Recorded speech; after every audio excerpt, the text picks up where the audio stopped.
네, 여러분 안녕하십니까? 지금부터 도시재생 골목길 정원 가꾸기 국제 웨비나를 시작하도록 하겠습니다. 말씀드린 동안은 잠깐 마스크를 벗고 하도록 하겠습니다. 네, 저는 오늘 사회를 맡은 서울여자대학교 주신하라고 합니다. 반갑습니다. 네. 기술적인 준비 문제 때문에 한 2, 3분 정도 늦게 시작했는데 양해를 좀 부탁드리고요. 시작하기 앞서서 오늘 진행 순서에 대해서 먼저 말씀드리고 본격적으로 시작을 하도록 하겠습니다. 오늘 진행 순서는 크게 3가지 정도로 구분이 되어 있는데요. 개회 부분과 그다음 기조 강연이 준비되어 있습니다. 하버드 대학교의 닐 커크우드 교수님께서 기조 강연을 동영상으로 보내주셨고요. 그 이후에 1부는 국내외 골목 관련된 재생 사례를 주로 발표하도록 하겠습니다. 2분은 외국에서 보내주신 것, 그리고 2분은 국내 사례 중심으로 말씀해 주시겠습니다. 아마 여러분들께서 자료를 다 받으신 걸로 알고 계시는데요. 거기 순서시 참고해 주시면 좋을 것 같습니다. 그리고 마지막 2부로 되어 있는 3번째 내용은 토론이 진행될 예정입니다. 그래서 오늘 발제해 주신 분들과 그 다음에 미리 질문을 좀 보내주신 내용을 중심으로 배정환 교수님 사회로 토론을 진행할 예정입니다.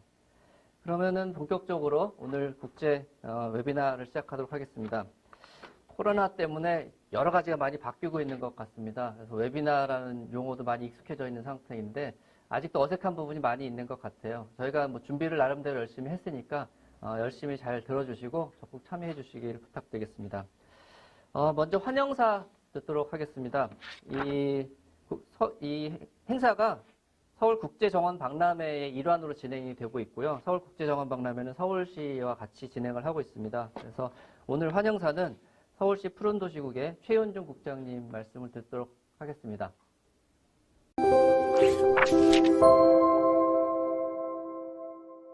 안녕하십니까. 서울시 푸른도시국장 최윤종입니다.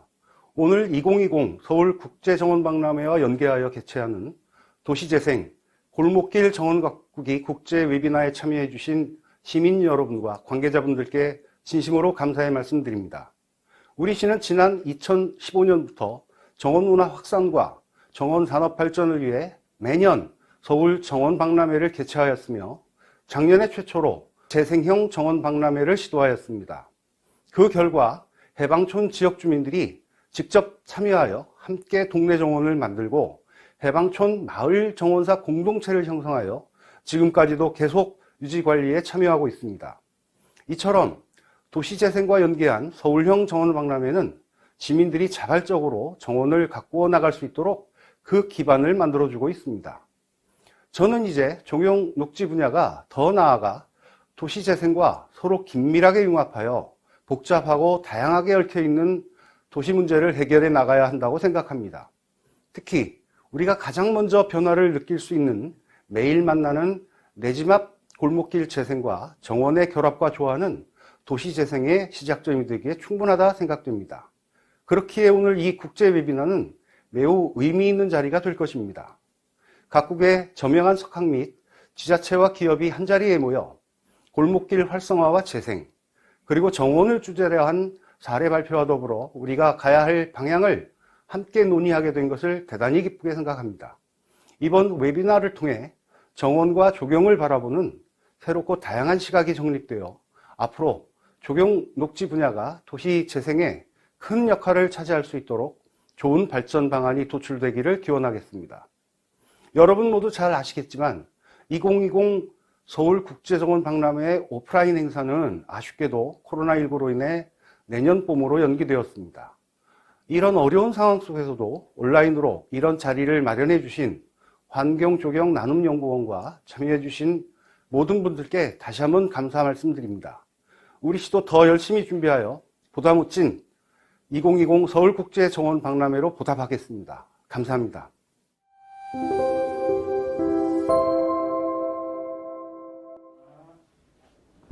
네, 국장님 말씀 잘 들었습니다. 다음은 환경조경 나눔연구원장으로 계시는 임승빈 원장님 모시고 축자 듣도록 하겠습니다.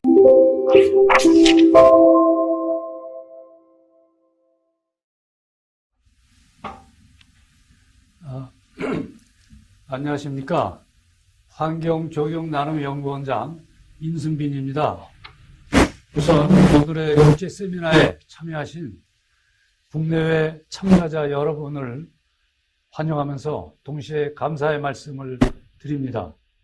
세계적으로 코로나 팬데믹 사태의 즈음에서 사회적 만남이 제한적인 가운데 이렇게 유튜브 실시간 방송을 통하여 도시재생 골목길 정원 가꾸기 국제 세미나를 개최한 것을 진심으로 축하드립니다. 이번 국제 세미나는 골목길 재생을 중요한 목표 가운데 하나로 설정하고 있는 서울 국제정원 박람회 행사의 일환으로 기획되었습니다. 코로나로 인하여 대부분의 박람회 행사는 내년 5월로 연기되었습니다마는 비대면 행사들은 예정대로 진행되어 오늘의 온라인 국제 세미나가 가능하게 된 것을 매우 기쁘게 생각합니다. 서울국제정원 박람회는 지난 5년 동안의 서울정원 박람회 경험을 바탕으로 국제적 수준의 정원문화 박람회로 도약할 수 있는 좋은 기회가 될 것입니다. 특히 오늘의 세미나에서는 골목길 정원이 도시 재생을 촉진시키는 세계 각국의 사례들에 관한 주제 발표와 함께 골목길 녹화를 통한 효율적 도시정비 방안에 관한 진지한 고민과 토론이 이루어질 것입니다. 오늘의 발표와 토론을 통하여 골목길 정원 그리고 도시 재생에 관한 국제적 정보 교류가 이루어지고 창의적이고 효율적인 골목길 도시 재생 방안이 도출되기를 기대합니다. 오늘의 국제 세미나에서 기조 강연을 해주실 하버드 대학의 커쿠드 교수님을 포함해서 발제와 토론을 해주실 국내외 전문가 여러분께 감사와 축하의 말씀을 드립니다. 또한 본 세미나의 주최자이신 서울시와 서울국제정원 박람회 주재위원회 그리고 본 세미나를 주관하는 환경조경나눔연구원 관계자 여러분께도 축하와 감사의 말씀을 드립니다. 끝으로 국내외에서 오늘의 국제 세미나를 참여하고 계시는 참가자 여러분께 다시 한번 환영과 감사의 말씀을 드리면서 제 축사에 대신하고자 합니다. 감사합니다. 다음 순서 진행하도록 하겠습니다. 다음 순서는 기조 강연 순서입니다. 기조 강연은 멀리서 참석을 해주셨는데요. 직접 물리적으로 참석해 주신 건 아니고요. 저희 주제랑 관련된 말씀을 동영상으로 좀 보내주셨습니다. 앞서 축사에서도 말씀이 있으셨는데요. 오늘 기조 강연의 강사분은 하버드 대학에 계신 닐 커쿠드 교수님이시고요. 주제는 골목길 활성화를 위한 혁신 디자인이라는 주제로 여러 가지 사례들을 소개해 주실 것으로 알고 있습니다. 그러면은 기조 강연 동영상으로 듣도록 하겠습니다.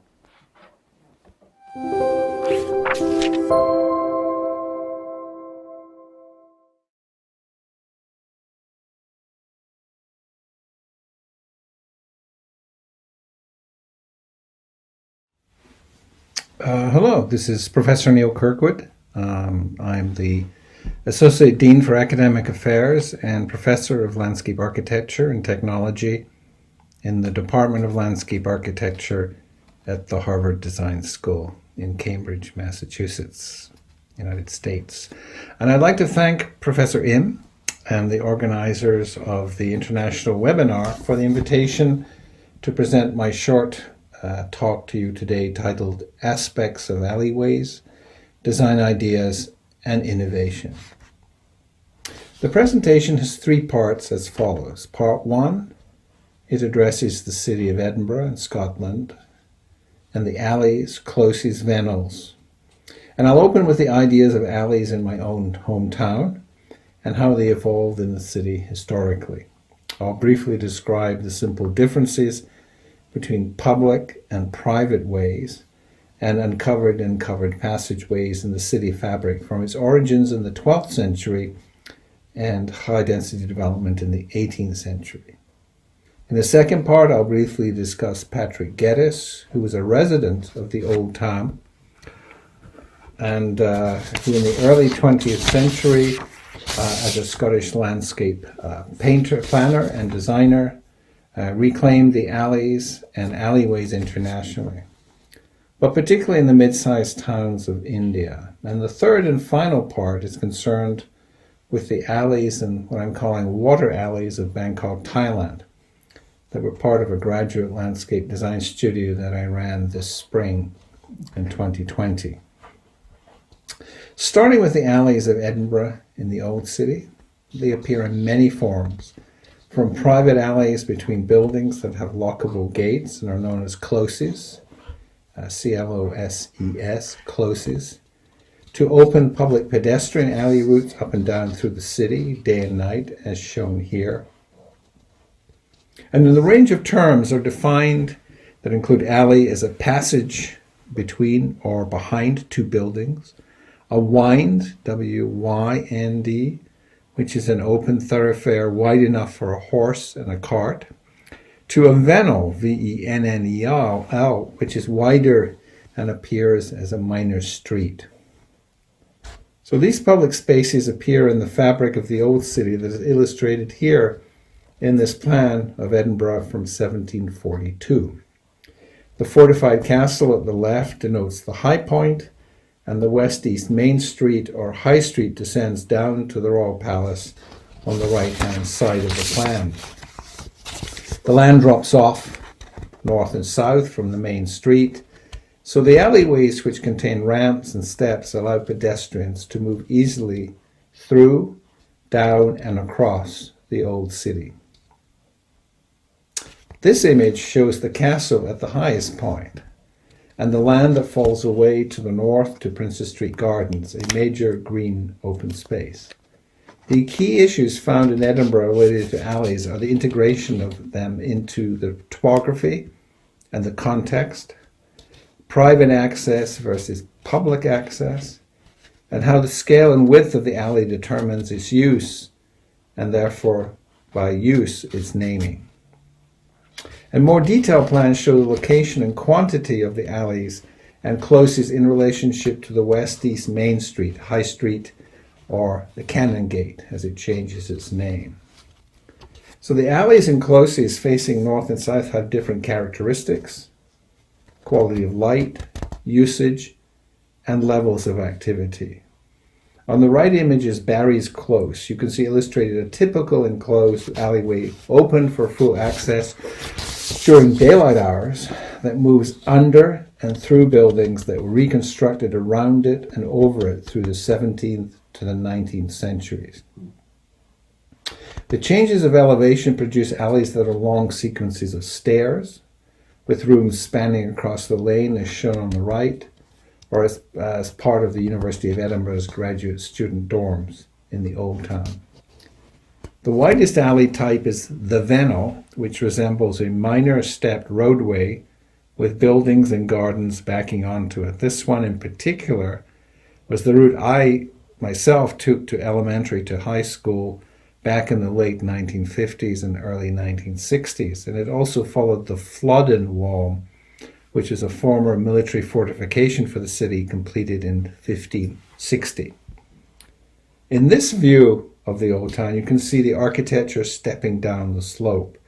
And the red arrow denotes the location of the home of landscape planner and urban theorist Patrick Geddes, who lived from 1854 to 1932, and whose landscape work and studies of urban fabric, alleyways, and courtyards forms the second part of my presentation.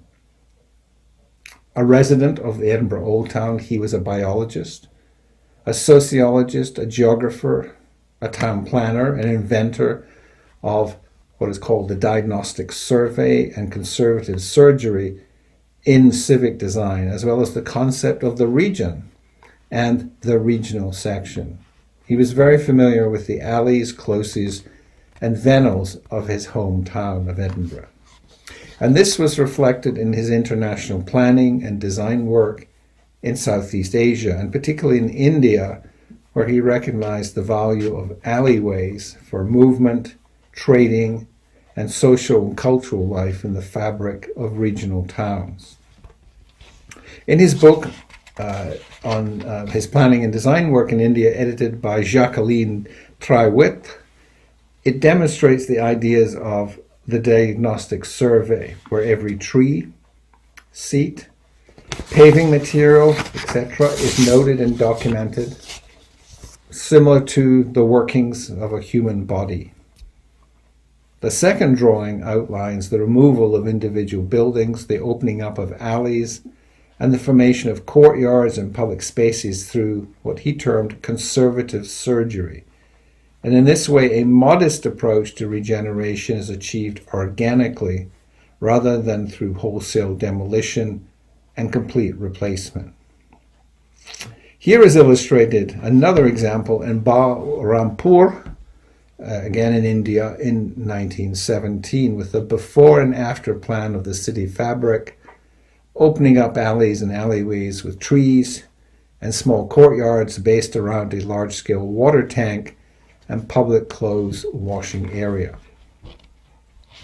In the third and final part, we move on to the contemporary city of Bangkok, capital of Thailand, and examine a range of pedestrian alleys as well as a network of klongs, K-H-L-O-N-G-S, klongs, or canals, which are essentially wet alleys.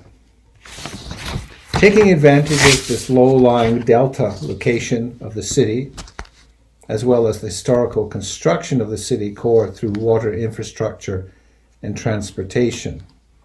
The key issues arising here are the integration of alleys into the fabric of districts and neighborhoods, the continuous upgrading of alleys as the city makes preparations against climate change, flooding of the urban fabric and heat islands, and the continued occupation of the alleys for social and cultural activities such as cafes, internet points, and stormwater drainage.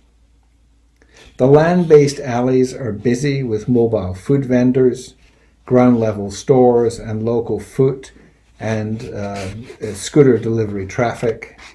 It is, however, highly individual and complex, mixing public and private zones with retail and housing.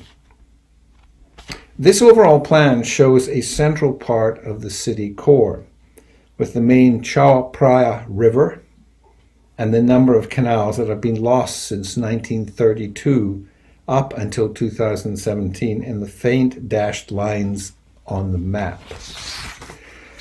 One example of these wet alleys, or klongs, is shown here, giving access to homes and businesses by rowboats and motorized skiffs for the delivery of food, services, and even people. Since 1932, many canals and sub-canals have been filled in and replaced by land-based alleys, while maintaining the original location and scale in the city fabric. Shown in this 2017 plan are newer 2 to 6 lane avenue roadways and the network of alleys indicated again in the faint dashed lines. This is the research and design work by GSD graduate landscape architecture student Jason Liu, focusing on Bangkok's alleys and canals, reimagining and recovering Bangkok's walking spaces, and on their unique social and cultural variations as a landscape design language.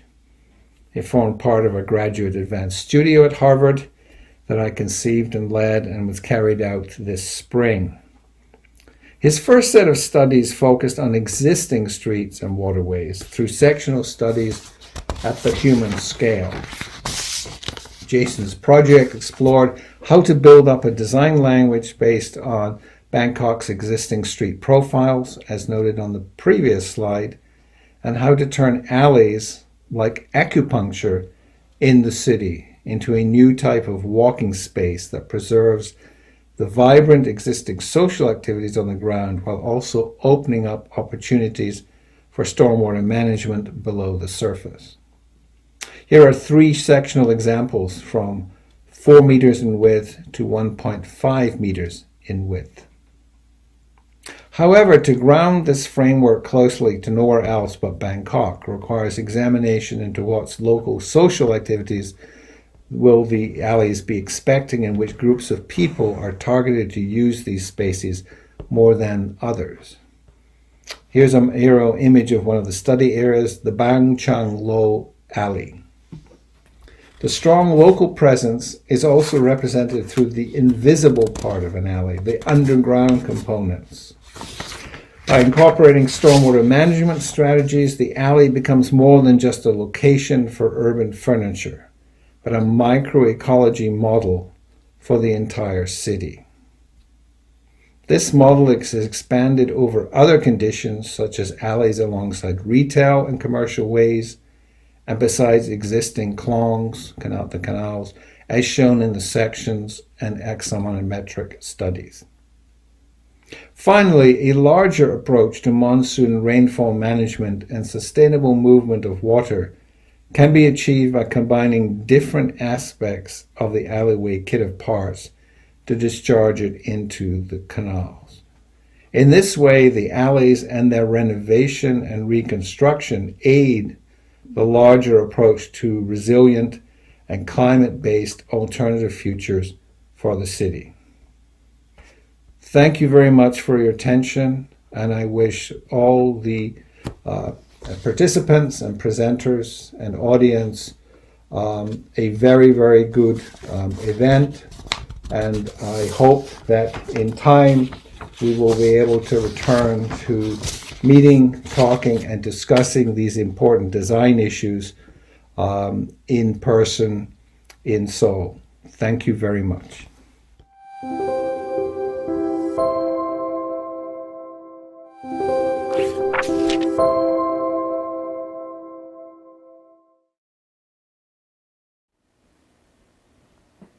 네.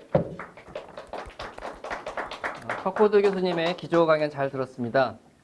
유럽의 골목 그리고 아시아의 골목 등에 대해서도 자세하게 소개를 해주셨습니다. 마지막에 한국에서 서울에서 꼭 뵙고 싶다고 말씀하셨는데 서울에 자주 오시긴 하셨는데 코로나 때문에 지금 직접 만나뵙게 되지 못해서 굉장히 아쉽네요. 좋은 강연 잘 들었습니다. 다음은 본격적으로 사례 발표 시작하도록 하겠습니다. 사례 발표도 이게 다국적으로 진행될 예정인데요. 코로나 상황에 잘 맞춰서 사실은 멀리서 어렵게 오시는 분들도 동영상을 통해서 말씀을 전해 주셨습니다. 순서는 먼저 서울국제정원 박람회 관련해서 서울시 문길동 조경 과장님께서 말씀을 해 주실 거고요. 두 번째는 기업 사회공헌과 골목길 재생이라는 주제로 한국공항공사의 최수영 차장님께서 말씀을 해 주실 겁니다. 세 번째는 말레이시아 골목길 재생 관련해서 샴술 아부 바카르 교수님께서 말씀을 해주시기로 했고요. 미국 골목길 재생과 관련해서는 텍사스 알랭튼 대학교에 계시는 임주원 교수님께서 말씀을 해주실 예정입니다. 순서대로 진행을 하도록 하겠는데요. 두 분은 여기 현장에서 발표를 해주시고 두 분은 동영상 발표를 진행할 예정입니다. 그럼 먼저 서울시 문길동 과장님 모시고 정원박람회와 골목길 재생이라는 주제로 말씀을 듣도록 하겠습니다. 박수 부탁드리겠습니다. 네, 반갑습니다. 첫 번째 사례 발표를 하게 된 서울시 푸른도시구 문길동입니다.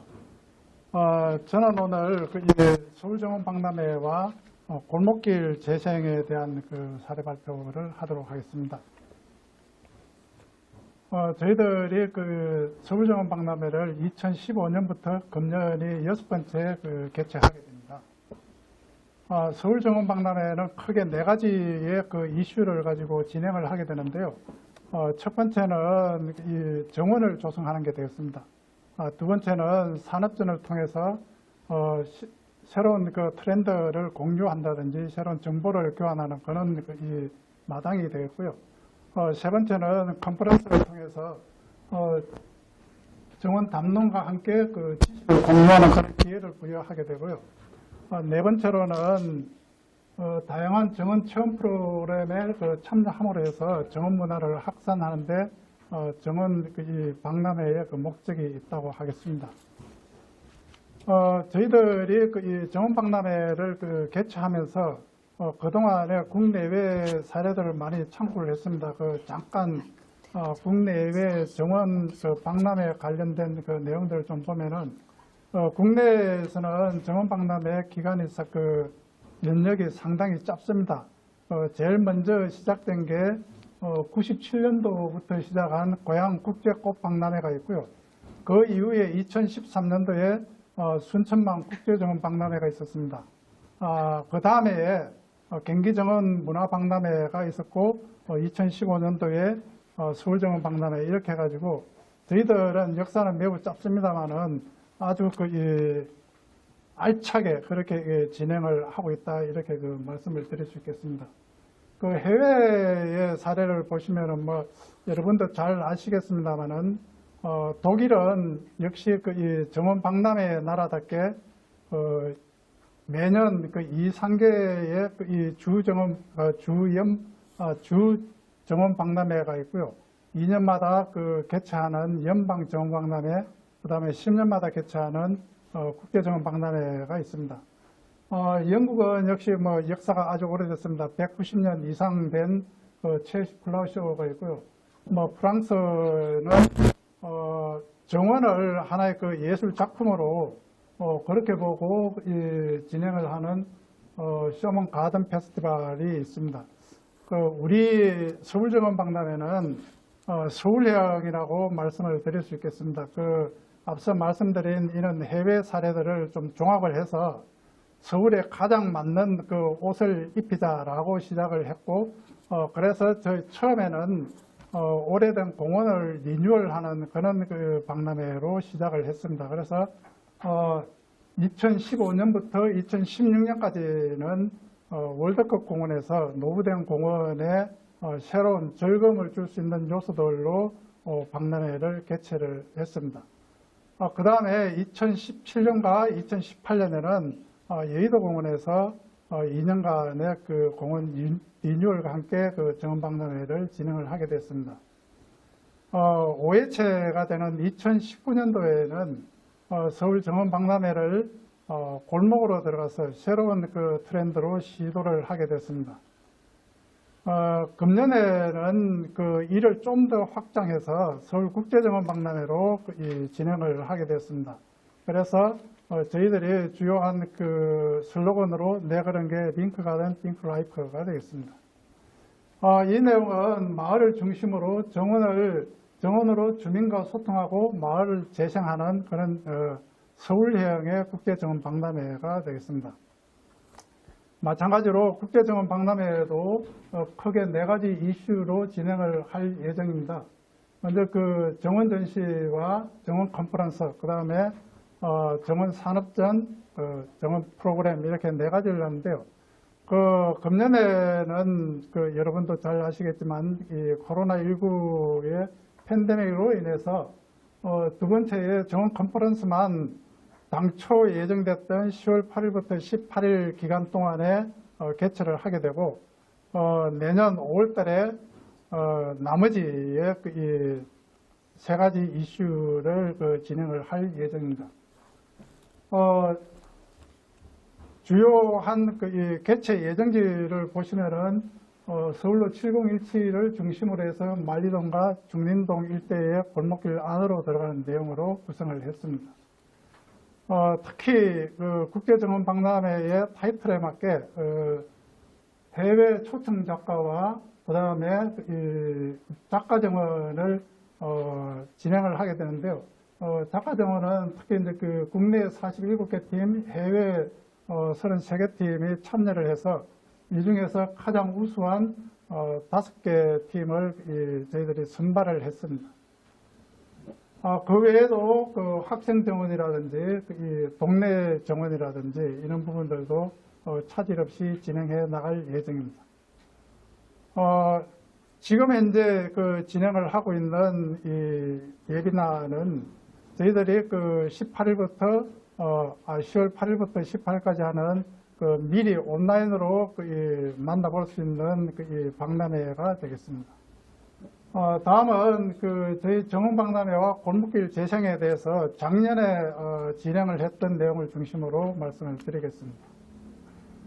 정원을 조성하기 위한 이런 내용들을 저희들은 재생 과정이라고 보기보다는 어떻게 보면은 공원 녹지가 부족한 지역을 해소하는 차원으로 접근을 먼저 했습니다. 이런 프로세스를 보면은 먼저 사전조사와 대상지를 모집을 했습니다. 그 가장 중요한 것이 마을로 들어갈 때는 저희들 이제 공간을 찾는 게 가장 어렵고 가장 중요한 내용이었습니다. 일단은 대상지 선정을 하면은 일단은 그 토지 소유주와 협의도 당연히 필요하고요. 그래서 공간을 찾아보고 두드려도 보고 또 들어가도 보고 대화도 해보고 만나보고 해서 이제 그 공간을 결정을 하게 됐습니다. 이런 공간이 결정이 되면은 두 번째는 그 동네 정원을 실질적으로 만들기 위한 그 공모를 하게 됩니다. 근데 그 공간에 맞는 작품이 어떤 게 있는지 그 작가들과 워크숍이라든지 현장 방문이라든지 다양한 방법을 통해서 진행을 하게 됩니다. 이와 더불어서 이제 그 가장 중요한 부분이 되겠습니다. 그 동네 정원사를 양성을 해야 되는데요. 지역 주민을 대상으로 해서 이 동네 정원사 양성을 했습니다. 이분들이 실질적으로 이 정원에 관한 교육을 받고 이후에 그 박람회가 끝나고 나면은 동네에 남아서 그대로 정원을 유지 관리하는 업무를 수행하게 됩니다. 이렇게 함으로써 그 정원 박람회가 일회성 행사가 아니고 도시 재생행에 지속 가능한 그 정원 박람회가 될 수 있겠다라고 저희들은 판단을 하고 있습니다. 이제 그 동네 정원사들이 양성이 되면은 실질적으로 이 정원 박람회 기간 동안에는 해설 프로그램을 진행을 하게 되고요. 실질적으로 정원 조성에도 참여를 하게 됩니다.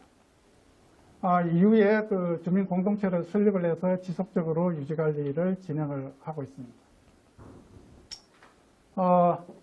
이런 그 동네 안으로 들어간 이런 이 정원 박람회에 하나의 그 이동 동선을 보시게 되면은 원웨이로서 이렇게 쭉 돌아가면은 정원들을 한 번에 다 볼 수 있는 그런 내용으로 구성을 했습니다.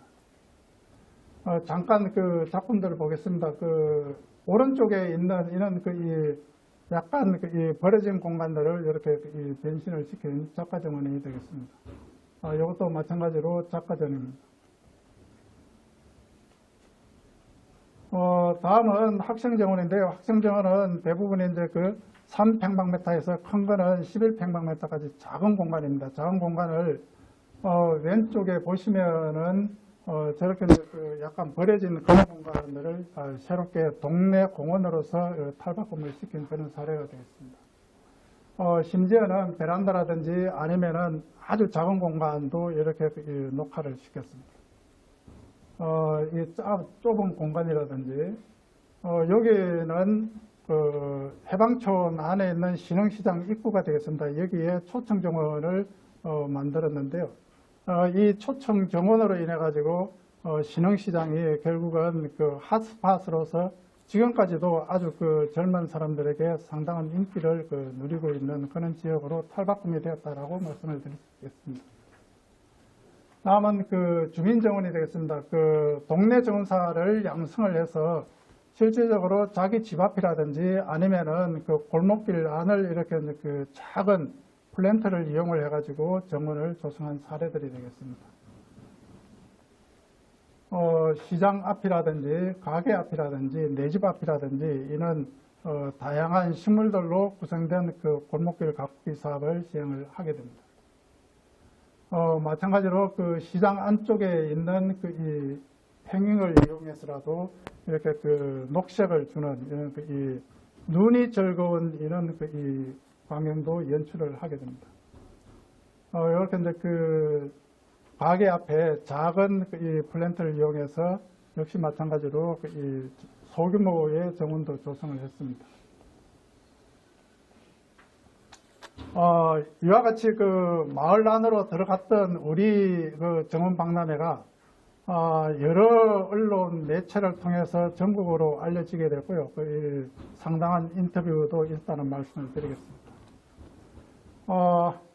저희들이 이제 그 끝나고 동네 정원사 여러분과 그 다음에 동네 마을 분들의 인터뷰를 했는데요. 그 인터뷰 내용을 보시면 여기에 나와 있습니다만은 우리 정원박람회를 한 번에 이렇게 정리해주는 그런 내용입니다. 역시 보면은 그 정원박람회에 이어 가지고 그 만들어진 정원들이 지속되기를 바라는 그런 내용들이 있습니다. 금년에는 이 지난해에 경험을 좀 더 업그레이드 시켜가지고 실질적으로 이 동네 골목길의 재생이 제대로 될 수 있도록 많은 준비를 하고 있습니다. 그래서 금년에도 마찬가지로 중림동 일대의 이 동네 정사를 양성을 하고 있는 중이고요. 그 외에도 도시재생사업과 함께 협력사업으로서 골목길을 새롭게 바꾸는 이런 작업들도 지금 하고 있습니다. 그래서 당초에 이런 코로나19 사태가 아니었다면은 정말 10월 달이면은 지금쯤이면은 이게 중림동 일대가 골목이 완전히 새롭게 바뀌는 그런 혁신적인 마을이 될 수 있었는데 상당히 좀 안타깝다라는 말씀을 드리겠습니다. 마찬가지로 이 서울로 7017을 저희들이 중심으로 진행을 하고 있는데요. 여기도 단절되었던 그 앞쪽 건물하고 고가로 연결을 하고 연결된 이후에는 옥상 녹화도 진행하는 다양한 방법으로 도시재생 사업과 동시에 진행을 하고 있습니다. 이는 골목길 내지는 작은 공간도 도시재생 협력 사업과 함께 정원박람회를 진행을 하고 있는 내용을 볼 수가 있습니다. 이외에도 저희들이 정원박람회를 진행을 하면서 다양한 부서와 기관과 협력을 통해서 앞으로 내년 5월달에 있을 국제정원박람회에 차질이 없도록 사전 준비를 착실히 진행하고 있습니다. 발표는 이것으로 마치도록 하겠습니다. 감사합니다. 첫 번째 사례 발표 잘 들었습니다. 네. 서울시 정원박람회를 통해서 골목길이 이렇게 바뀌어가는 모습 자세히 설명을 해주신 것 같습니다. 주민 인터뷰가 아주 인상적이었던 것 같습니다. 두 번째 사례 발표하도록 하겠습니다. 두 번째 사례 발표는 한국공항공사의 최수영 차장님이신데요. 아마 공항공사랑 골목길이랑 무슨 관계가 있을까 좀 궁금해하실 분도 있을 텐데 아마 설명을 잘 해주시려고 기대를 해보겠습니다. 그럼 모시고 말씀 듣도록 하겠습니다.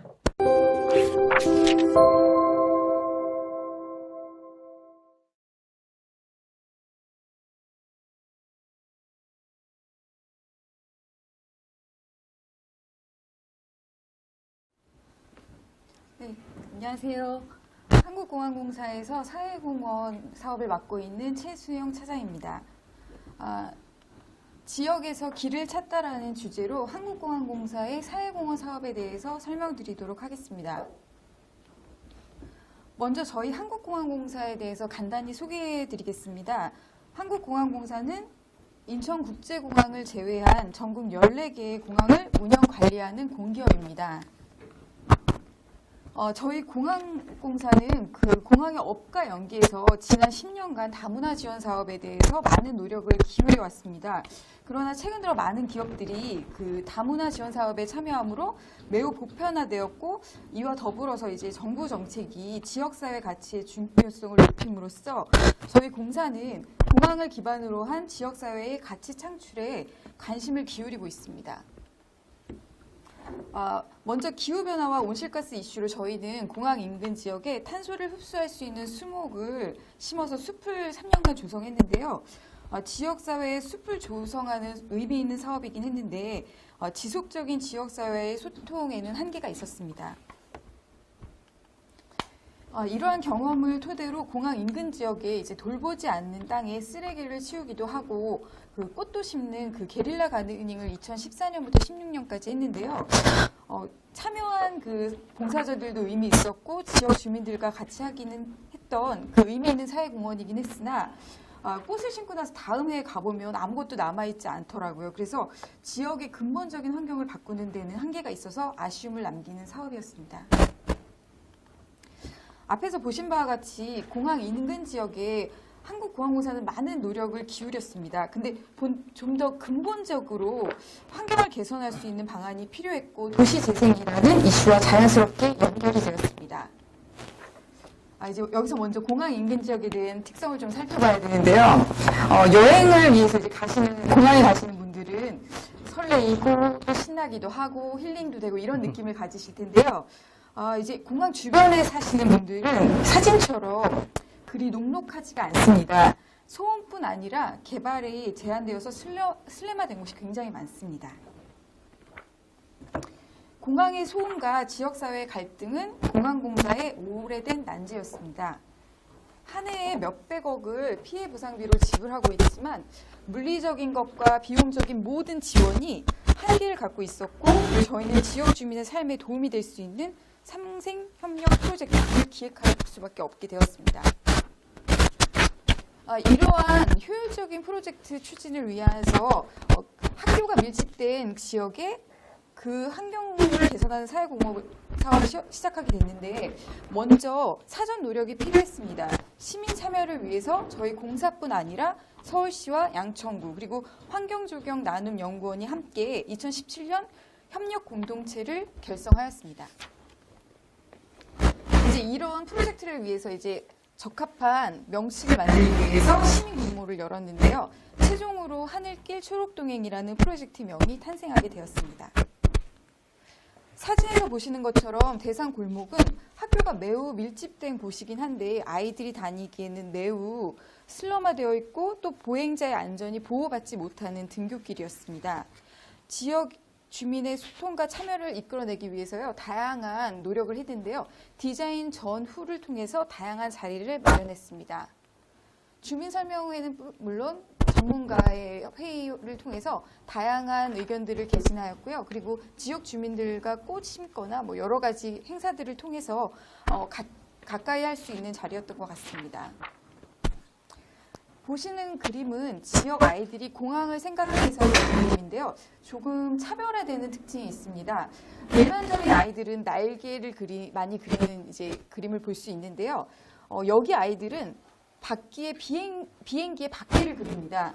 이제 비행기를 매우 가깝게 볼 수 있는 지역 아이들의 디테일이라고 볼 수 있을 것 같습니다. 아무튼 이런 아이들의 공항 그림은 장소성을 나타내는 요소로 저희 프로젝트의 1차년부터 3차년까지 지속적으로 함께하고 있습니다. 준비된 영상을 보여드릴 텐데요. 2017년부터 2018년까지 골목길 개선 이후에 3차년인 2019년에는 이러한 골목길과 연결된 모아모아 하우스 공간을 지역 커뮤니티 공간으로 탈바꿈한 영상입니다. 보시겠습니다.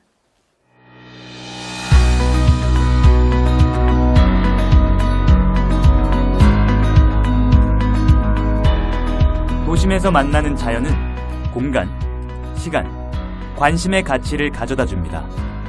2017년부터 지역사회 환경 개선 사업으로 시작된 하늘길 초록 동행 프로젝트는 쾌적한 주거 환경을 조성했습니다.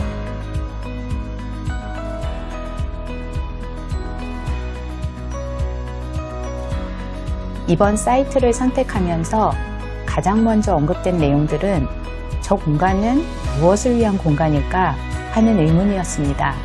관계자분들 그리고 주민분들과 이야기하면서 공간이 제 역할을 하지 못한다는 것을 알게 되었습니다.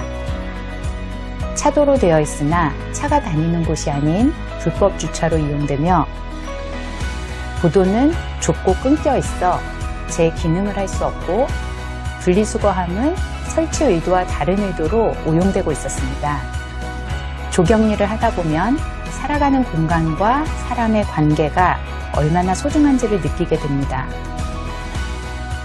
커뮤니티를 위한 공적 공간이 녹지 공간으로 만들어졌을 때 그 가치를 더하곤 합니다. 이번 3차 프로젝트는 안전, 친환경 스마트 도시 재생, 커뮤니티를 중심으로 만들어졌습니다. 기존에 좁고 중간중간 끊겨있던 골목길은 유니버셜 디자인을 통하여 이용이 편리한 램프를 설치하고 동선과 공간을 유기적으로 계획하여 안전한 보행로로 바뀌었습니다. 좁은 골목길에서 자주 발생하는 차와 보행자의 사고를 방지하기 위해 시각적 험프를 설치하여 사고 가능성을 줄였습니다. 또한 태양열을 이용한 조명과 빗물을 활용한 플랜터 등 구석구석 친환경 디자인을 도입했습니다. 악취와 불법 주차가 계속되었던 공간은 자연을 누릴 수 있는 공간으로 변화하였습니다. 공항과 인접하여 발생하는 소음을 소리 반응 인터랙티브 조형물을 통하여 소음에 대한 스트레스를 줄였습니다. 아무도 신경 쓰지 않던 공간은 보행자에겐 안전을, 주민에겐 휴식을, 마을에겐 커뮤니티를 제공할 수 있는 공간으로 모두가 행복해지는 초록 동행마을이 되었습니다.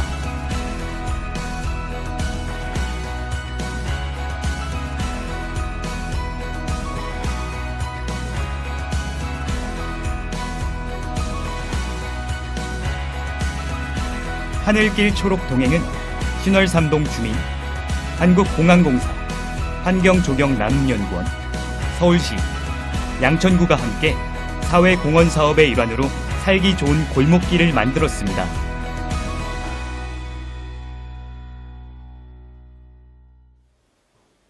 이 하늘길 초록동행은 여전히 진행 중인 사업이긴 합니다. 하지만 지금까지의 성과를 간단히 설명드리면 기존 공급자 중심의 지원에서 벗어나 지역사회의 변화와 성장을 지원하는 소통 형식의 프로젝트로서 2017년 열린혁신 우수 사례에 선정되었습니다.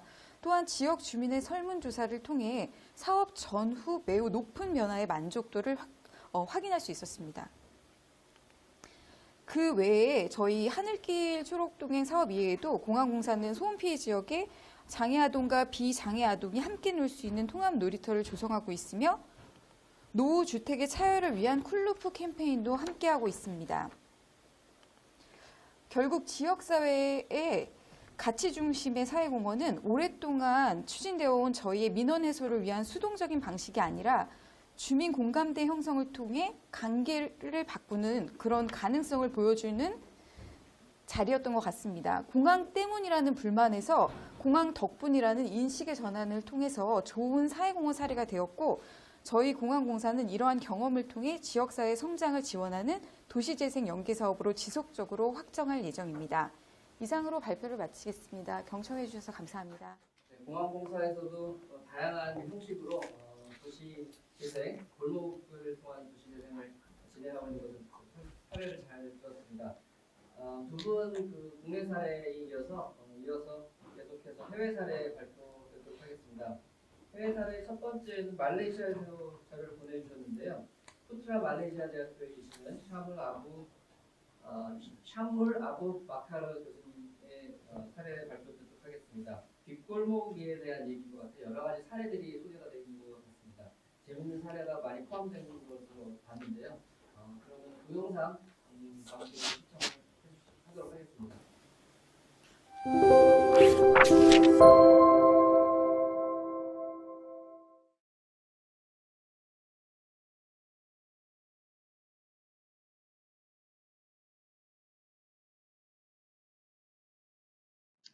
Hi all, my name is Shamsu Abubakar from Landscape Architecture Department, Faculty of Design and Architecture, UPM. Today I would like to share with you a presentation titled Visual Interpretations of Backlane Projects in Malaysia. So the presentation will cover 4 major sections, which is the introduction, issue, case study, and also the conclusion. In general, as introductions, about Malaysia, we are divided into 2 main regions, the western part and also the eastern region. Population of 32 million peoples and consists of 4 major racial groups. And historically, we were colonized by the Dutch, the British, and also the Portuguese. A little bit of history of architecture in Malaysia. So if you can see here, we have 3 different periods of architecture, which is the vernacular architecture, the colonial architecture, and also the post-independence architecture. And this is generally the vernacular architecture that we have, made from timber, heavy with decorative panels. Another example, but a smaller version of it. And this is some of the examples of building built by the British in Kuala Lumpur. Another examples of colonial architecture, shop houses, which is a lot of this were built during the British colonizations. This is an image of post-independence architecture. You can see there's a lot of high rises. And housing area. This is part and partials contribute towards a lot of back lane evolutions in Malaysia. A little bit of introductions on back lane typology in Malaysia. You can see that we basically came up with more concrete guidelines on back lane development in 2013 and officially published in 2014. So you can see like some of the back lane functions, you know, as a fire department, most likely for safety, maintenance, privacies, ventilations, and part and partial for open and also green spaces as well. Some details on the setback. Normally we require around 20 feet of setback for the back lane development in Malaysia. So what are the issues? So I think this is quite common in many countries when we talk about back lanes, and you can see there, you know, definitely is normally associated with dirty, unpleasant smell, lack of security, crime, poor natural ventilations, you know, lack of social interaction. So through recovering back lanes in Malaysia, hopefully we can, you know, create more social connections, more meaningful space as a local attractions, and so on and so forth. So some examples of how it looks like in Malaysia, the back lanes. So you can see, like, you know, they are most likely unkept wells, you know, poor maintenance, things like that. Being fenced out, you know, to avoid crimes, but end up, you know, adding more issues to the site. So let's go to the first case study. This is Kanga Street Art, located on the region, on the northern part of Malaysia. So you can see like this Kanga Street Art back lanes developments or redevelopments basically involve a lot of, you know, communities. You know, I have students coming in and also the NGOs coming in to help out the local authority. So this is the scene once they finish the setup. You can see like people are using it, taking pictures. And this is the second case study, which is at the Church Street and Penang Street, Malaysia. This is where the Georgetown World Heritage Site was located. Another examples of how they plan for the back lanes. Illustrations of the back lanes, and this is the end products of the design, you know, how it was implemented. So this is most likely quite, I would say, it's not as what you can see on the first case study just now. This is more subtle in terms of elements and colors used. You know, I would say intensive use of plant material. This is another examples at the Georgetown World Heritage Site. You know, this is the before image and also the after image. You can see installations, lighting installations.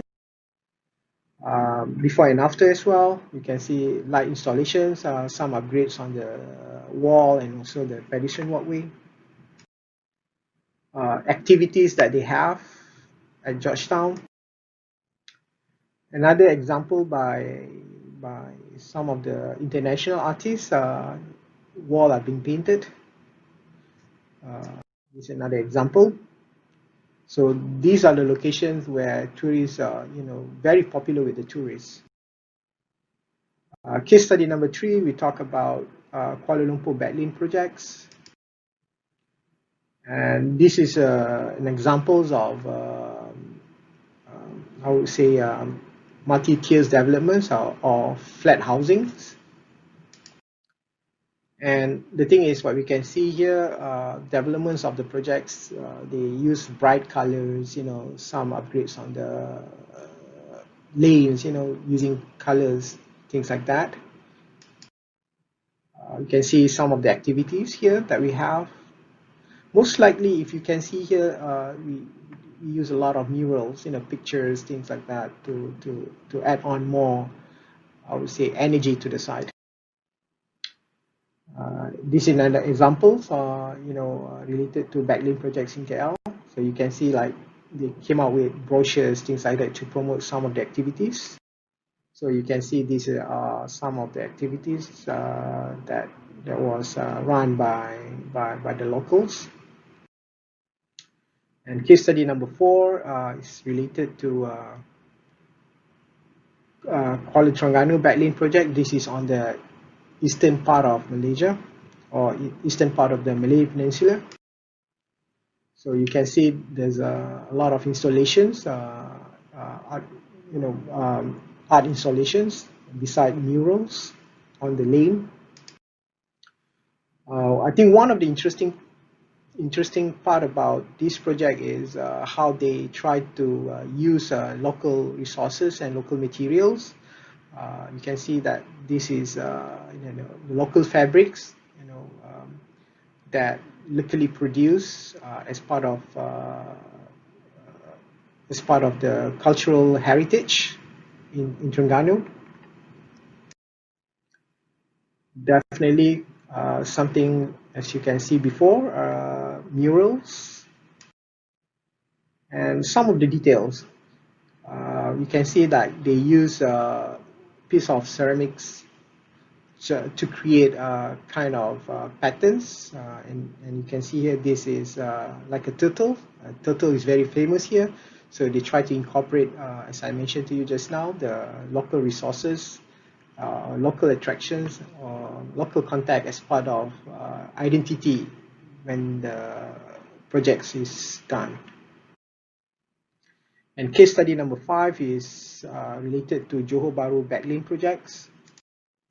So you can see how the backlane is developed and turned into kind of a social space with minor improvements, like some treatments on the lane and lightings. This is another interesting project, quite controversial, that draw the public attentions. You can see like the criminals waiting for the girls to attack the girls. It draws a lot of public attentions to participate and join and celebrate the artwork. You can see like how the artworks are communicating with the people. But unfortunately, this work drew, I would say controversial, because it does bring some kind of, negative perceptions towards the local authorities. So I think some of the publics, they decided to add on policemen next to the criminal. But towards the end, the local authority decided that they want to, take it out, and that's what happened. That's what you can see right now. So, as a conclusion, when we talk about residential backlane in Malaysia, we can divide it into two parts. One is purely residential backlane redevelopments, and the other one is commercial plus residential backlane developments. So you can see, like in terms of popularity, the commercial residential backlane development has higher popularity and higher use in terms of usage from the public and also the tourists. Solution that they use, like wall painting, temporary art installation, use of bright and vibrant colors, things like that. Lighting, expedition upgrades, and activities, quite a number of activities like sightseeing, photo shoots, movies, storytelling, and also acting as well. And participation, we can see like there's a lot of local authorities involved, international artists, NGOs, CSR, and also from the local community. Compared to residential backlane development, I think it's much less popular in terms of user. They are a little bit more limited to local and neighborhood community. In terms of solution-wise, they use plants and pedestrian upgrade activities. You can see like socializing and also gardening participations can be from local authority, NGO, and also local community as well. And part and partial, when we talk about residential backland and recovering backlands in Malaysia, the challenges definitely, we talk about funding, community participation, community commitment, ownership, and level of privacy. And I think that's all. Thank you very much for watching.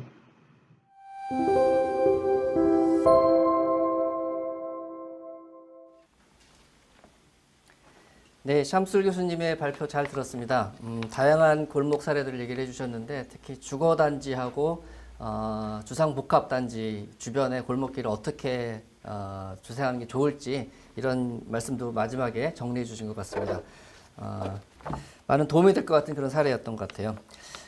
다음 마지막 사례 발표인데요. 마지막 사례 발표는 텍사스 알링턴 대학교에 계시는 임주원 교수님 발표 듣도록 하겠습니다. 역시 동영상으로 진행될 거고요.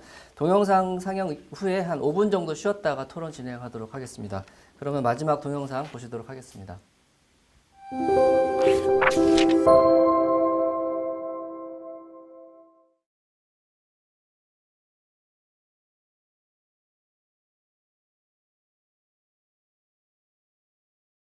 안녕하세요. 저는 University of Texas Arlington의 조경학과 조교수입니다. Hello everyone. My name is Chu Won Im. I'm an assistant professor of landscape architecture at the University of Texas at Arlington. 세미나에 초대해 주셔서 감사합니다. 저는 도시 재생에 관한 골목길 가꾸기의 미국 사례를 소개하려고 합니다. 건축가 케빈 린치는 길은 도시의 중요한 요소이다 라고 하였고, 제인 제이콥스는 길은 사회적 상호작용이 일어나고 살기 좋고 안전한 장소를 제공하고 도시의 정체성을 결정하기에 도시의 가장 중요한 기관이라고 하였습니다.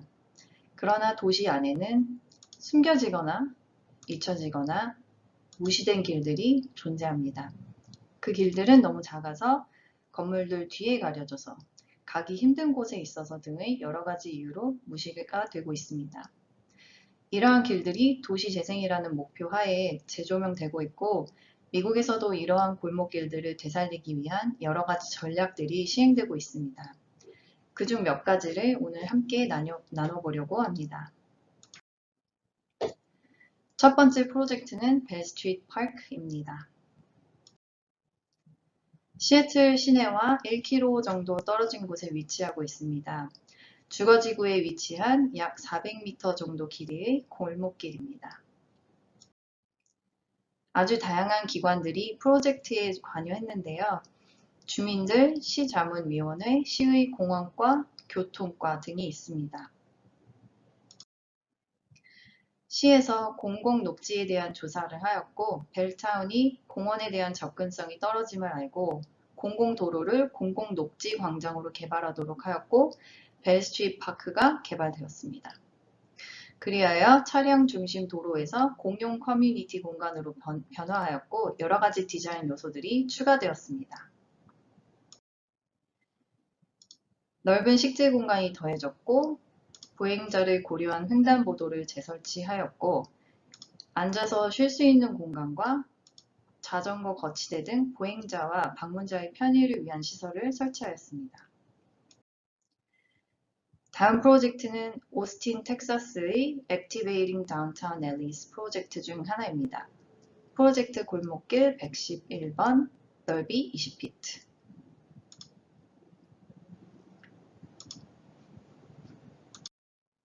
이 대상지는 텍사스 국회의사당과 아주 가까운 거리에 시내 중심부에 위치해 있습니다. 길이는 약 100m로 건물 사이의 6m 정도 되는 공간에 설치 작업을 한 프로젝트입니다. 이 프로젝트도 다양한 기관이 참여했는데요. 시청, 비영리단체, 디자인 회사 등이었습니다. 2014년에 시행된 이 프로젝트는 비용은 시와 디자인 회사 그리고 기부금을 통해서 모금을 하였습니다. 다양한 설치 작업이 이루어졌는데요. 화려한 색의 리본과 조명으로 건물 사이의 윗공간을 장식했고 나무 팔레트로 공간에 높이감을 주며 앉을 자리도 구성했습니다. 벽화도 있고요. 다양한 식물도 배치해 놨습니다. 뿐만 아니라 여러 공연과 야외 활동이 이루어졌습니다. 이 프로젝트는 단기 프로젝트로 약 5일 동안 설치되었고 아주 많은 사람들이 이용하며 성공적이었다고 합니다. 다음은 미드타운 그린 앨리 프로젝트입니다. 디트로이트는 플레이스메이킹에 중점을 두고 그린 앨리 프로젝트를 진행하고 있습니다. 그중 한 프로젝트가 이 프로젝트인데요. 대상지는 디트로이트의 미드타운에 위치한 두 건물 사이에 있는 길이 약 60m의 골목길입니다. 코워킹 공간이 있는 빌딩과 맥주를 파는 바 등이 위치한 곳으로 공사 후 새롭게 바뀐 골목길로 인해 공간에 활력을 주게 되었습니다. 이 프로젝트는 이후의 도시 개발과의 연계성을 염두에 두고 걷기 좋은 환경과 커뮤니티 내의 연계성을 도모했습니다. 여러 사설기관에서 예산을 받아 공사가 진행되었고 골목길은 2010년도에 완공되었습니다. 공사 이전에 아무것도 없이 버려졌던 골목길에 넓은 식재 공간을 넣고 투수 포장재를 포함하여 도로의 포장면도 재정비하였습니다. 그리하여 더 많은 식물과 정비가 잘 된 골목길이 탄생하였고 공사 이전엔 잊혀져 있던 골목길이 많은 사람들이 찾는 공간이 되었습니다. 다음 대상지도 지역 상업지구로서 워싱턴주에 위치하고 있습니다. 공사 이전과 이후가 확연히 차이나는 제가 아주 좋아하는 프로젝트 중에 하나입니다. 시애틀로부터 8.3마일, 약 13.5km 떨어진 곳으로 베인브리지 아일랜드의 다운타운에 위치하고 있습니다. 약 50억 원의 공사비가 들었고요. 약 800m 길이의 골목입니다. 연방 자금과 워싱턴주 교통국에서 자금 지원을 받았습니다. 지역 상권이 밀집해 있는 곳으로 가게 앞은 주차 공간만 있었습니다. 그리고 보행자가 길을 걷거나 건너기도 불편하였고 매우 삭막한 가로였습니다. 공사 후 보행 공간은 더 넓어지고 보행자의 안전을 고려한 건널목이 생기고 넓은 플랜터 공간에 더 많은 식자재를 심어 녹시율이 높아졌습니다. 이전에는 보행로만 있던 공간에 식재를 더해서 녹시율과 안전성을 높였고 이곳도 역시 이전에는 넓은 포장면만 있던 곳에 넓은 플랜터를 더해 안전성과 녹시율을 높였습니다. 그리고 자전거 거치대와 벤치 등의 편의시설을 설치하여 보행자와 가게 이용자들의 편의를 높였습니다. 가게 앞 파티오 공간과 모일 수 있는 공간도 마련되었습니다. 뿐만 아니라 빗물 유출수를 처리하기 위해 실바셀이라는 것도 설치하여 보행 공간 아래에 빗물 저장 공간을 만들었습니다. 그리하여 이곳은 단순히 노후된 가로를 개선한 것이 아닌 도시의 이미지를 높이고 사람들이 더욱 적극적으로 이용하는 공간이 되었습니다. 다음은 마켓 옥타비아 리빙 앨리 프로젝트입니다. 마켓 옥타비아 리빙 앨리 프로젝트는 골목길 네트워크를 기반으로 프로젝트가 도시의 여러 곳에 위치해 있습니다. 지도에 보이듯이 약 36개 정도의 프로젝트가 있습니다. 이 프로젝트는 샌프란시스코의 도시계획과 교통과 공공사업과 등의 계획을 하였고 공사비는 약 23억에서 46억 원 사이입니다. 2018년부터 시작된 공사는 앞으로도 계속 진행될 계획입니다.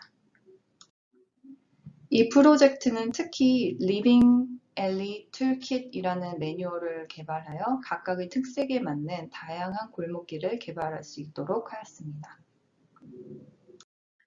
도시 곳곳의 골목길들 중 개선이 필요한 이러한 곳과 같은 곳에 바닥 포장을 정비하고 나무와 식물들을 더 많이 심고 자전거 거치대와 벤치 등 이용자의 편의를 고려한 가로 개선을 볼 수 있는 프로젝트입니다. 미국 전역에서 도시의 골목길에 대한 관심이 높아지며 LA의 아발론 그린 앨리 네트워크 프로젝트는 도시의 골목길들이 단순한 동네 차로가 아닌 복합적인 활용성을 제공하는 커뮤니티의 자산이 될 수 있도록 개발한 프로젝트입니다. 이 프로젝트도 LA 남쪽의 여러 곳에 계획되어진 프로젝트입니다. LA 시청, Trust for Public Land, 캘리포니아 대학교의 환경디자인과 등 정부, 비영리 단체, 그리고 교육기관 등 다양한 기관이 참여한 프로젝트입니다. 그중 한 프로젝트가 이 프로젝트입니다. 이 프로젝트는 약 250m 길이로 주거 지역에 위치해 있습니다. 2016년도에 완공되었고 보다시피 많은 기관들이 참여하였습니다. 특히나 시청의 많은 기관들이 참여하였습니다. 공사 이전 골목길의 상태는 아주 안 좋았습니다. 잡초가 무성하고 벽에는 낙서와 바닥엔 쓰레기가 널려져 있었습니다. 공사 후 바닥 재정비와 식재를 통해 안전하고 깨끗한 골목길이 되었습니다. 침수가 잦던 곳이라 빗물 유출수에 대한 고려를 한 포장재 설치도 했습니다. 이 프로젝트는 주민과의 소통을 완만히 잘한 프로젝트로 공사를 위해 청소를 할 때 주민과 학생 등이 참여를 하고 주민들의 의견을 듣기 위한 설명회를 하기도 했습니다. 이외에도 다양한 분야의 사람들이 공사 과정에 도움을 주고 주민들과 소통을 적극적으로 하였습니다. 지금까지 보여드린 사례 프로젝트들은 주거지역, 상업지역 등에 주로 분포해 있습니다. 베리스트리트 파크는 사용자를 고려한 디자인과 주민들의 적극적인 협조로 공공도로를 성공적인 도시 공유 공간으로 탈바꿈시켰습니다. 미드타운 그린 앨리 프로젝트와 윈슬로우 웨이 프로젝트는 지속 가능한 환경에 대한 관심으로 상업지구를 활성시켰고 그린 인프라가 환경뿐만이 아닌 방문자들을 유치하는 데 유용할 수 있다는 예를 보여주고 있습니다. 오스틴의 앨리 프로젝트는 단기 프로젝트로 이벤트성 설치였는데요. 예술과 설계의 조화로 도심의 골목길을 활성화시킨 좋은 예인 것 같습니다. 마지막 두 프로젝트는 단일 프로젝트가 아닌 골목길 네트워크 내에서 개선이 필요한 장소들이 선정이 되고 그곳들을 오랜 시간을 거쳐 개선해 나가는 형태입니다. 도시 전체의 활성화를 고려한다면 이러한 골목길 가꾸기는 전체적인 도로 네트워크 내에서 실행되어져야 할 것입니다. 오늘 보신 프로젝트의 주된 사용자는 주민, 사무원, 방문자 등이 있고 적용된 디자인들을 보시면 커뮤니티 환경 개선 및 장소성 증진을 위해 모임 장소를 설치하고 보행로와 식재 공간을 넓게 만들고 벽화나 예술 작품을 설치하는 등의 방법이 있었습니다. 또한 커뮤니티의 안전을 위해 보행자 건널목을 설치하거나 보행로와 도로 사이에 식재 공간을 설치했습니다. 환경을 위한 고려로 빗물 관리 시스템을 많이 보게 되는데요. 빗물 플랜터나 투수성 포장재를 설치하여 국부적 혹은 도심 내 홍수를 예방하고자 했습니다.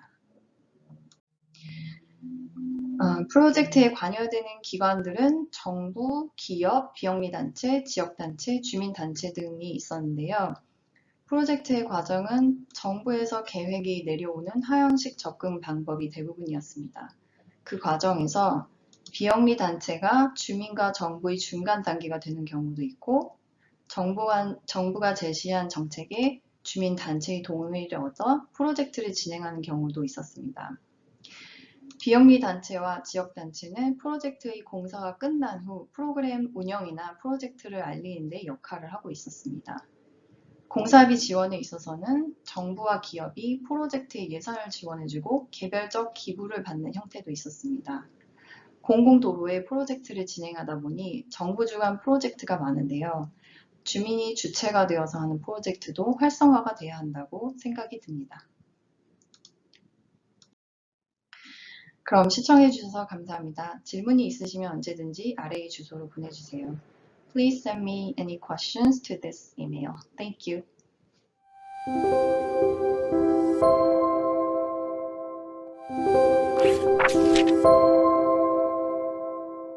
네, 안녕하십니까.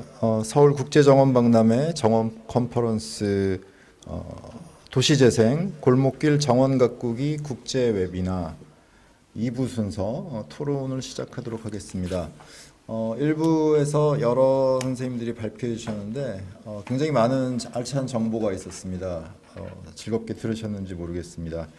다 잘 들으셨겠지만 놓치신 분들을 위해서 짧게 일부의 이야기를 요약해 드리겠습니다. 우선 기조 강연을 해주신 하버드대학교의 니얼 커크우드 교수님은 골목길 디자인의 여러 가지 혁신적인 아이디어들을 소개해 주시기 위해서 예전 사례인 영국의 에딘버러의 사례, 그리고 패트릭 게디스의 골목길에 대한 사고, 그리고 최근에 방콕의 골목길 디자인에 대한 혁신적인 아이디어인 클롱 웨탈리라는 것에 대해서 강의해 주셨습니다. 서울시의 문길동 과장님께서는 지난 몇 년간 계속 진행되어 온 서울시의 정원박람회, 국제정원박람회와 골목길 재생에 대해서 아주 자세히 말씀해 주셨습니다. 특히 2019년에 동네 정원 조성을 통해서 골목길을 재생하는 과정을 6단계로 나눠서 자세히 설명해 주셨습니다. 이 과정은 곧 골목길이 어떻게 단순히 골목길에 그치지 않고 도시를 다시 살릴 수 있는가를 보여준 좋은 사례였다고 생각됩니다. 한국공항공사의 최수영 차장님께서는 기업의 사회공헌과 골목길 재생에 대해서 말씀해 주셨습니다. 특히 한국공항공사가 지난 몇 년간 진행해온 일명 하늘길 초록동행이라는 프로젝트를 통해서 어떻게 지역사회와 상생하는 협력이 가능한지 생생하게 들려주셨습니다. 그 다음 말레이시아 푸트라자야 대학교의 쌈술 아부 바칼 교수님께서 백레인, 말레이시아에서 부르는 말로는 로롱 베라캉이라고 아까 말씀해 주셨는데요. 5가지 사례를 통해서 어떻게 이 골목길 재생이 소셜 스페이스가 될 수 있는지, 골목길 재생을 통해서 사회적으로 재생할 수 있는지, 특히 그 과정에서 지역 자원과 그 지역 고유의 로컬 머티리얼을 어떻게 사용할 수 있는지에 대해서 좋은 사례를 들려주셨습니다. 네, 마지막으로 알링턴 소재 텍사스 대학교의 임주원 교수님께서는 미국의 여러 골목길 관련 프로젝트를 소개해 주셨습니다.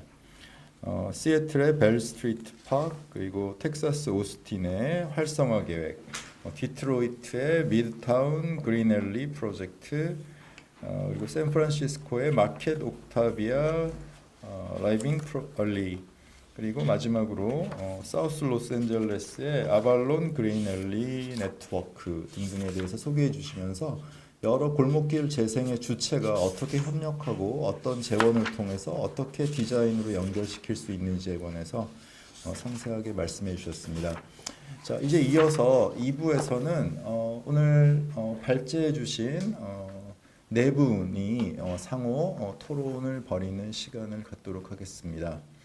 먼저 앞쪽에 말레이시아의 제가 이름이 자꾸 어려워서요. 쌈술 아부 바카르 교수님과 임주원 교수님의 토론 내용을 듣도록 하겠습니다. 이 두 분의 토론은 미리 녹화된 동영상을 통해서 시청하시도록 하겠습니다.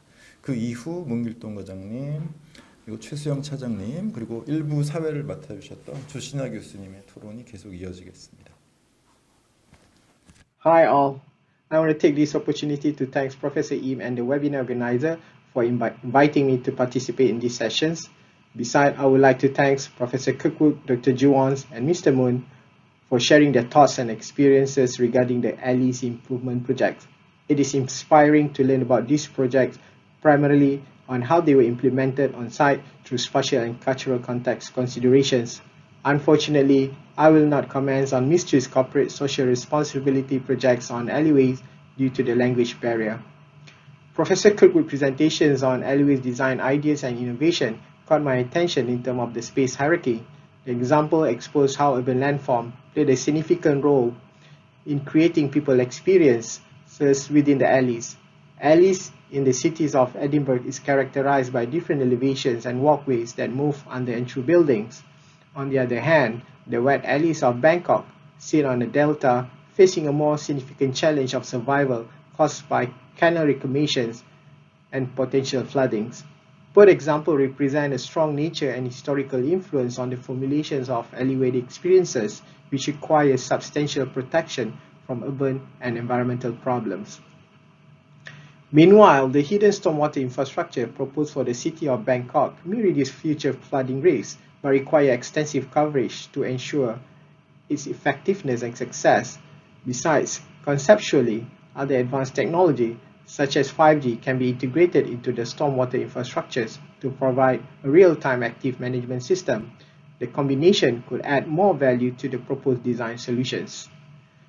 Juwon's presentations on the USA alley improvement project share significant similarities and differences between Malaysia and Korea alley improvement projects.